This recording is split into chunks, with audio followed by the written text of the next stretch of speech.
Le silence de Dieu.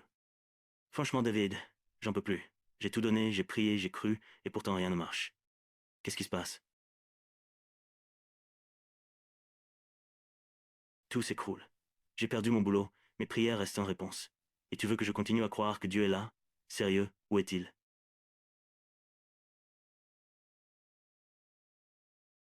Tu sais, je me suis déjà posé la même question.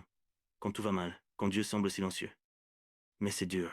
Je le cherche, je prie, mais j'ai l'impression qu'il m'a oublié. Et si ce silence n'était pas une absence, mais une épreuve? Comme un professeur pendant l'examen, il ne parle pas, mais il est là. Facile à dire. Mais quand t'as le cœur brisé, ce silence fait mal.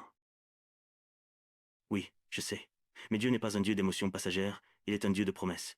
Et parfois, il travaille dans le silence pour préparer ce que tu ne vois pas encore.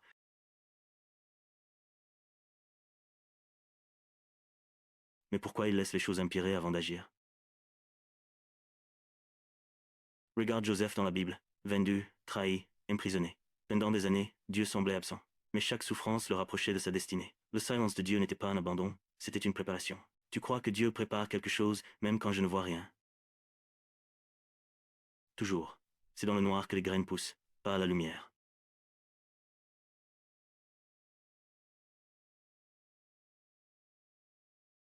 Ce que tu vis maintenant ne définit pas ta fin. C'est juste une étape du plan de Dieu. Mais comment continuer à croire quand tout s'effondre? En te souvenant que Dieu t'aime, même dans la tempête. Souviens-toi de Jésus dans la barque. La mer se déchaînait, les disciples paniquaient, et Jésus dormait.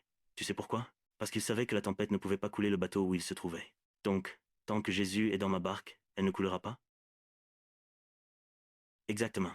Le problème, c'est qu'on regarde plus les vagues que celui qui dort paisiblement à nos côtés. Tu sais, j'avais oublié que Dieu était plus grand que mes problèmes. Il t'aidera, ne t'inquiète pas. N'hésitez pas de vous abonner et de liker la vidéo sans oublier de la partager.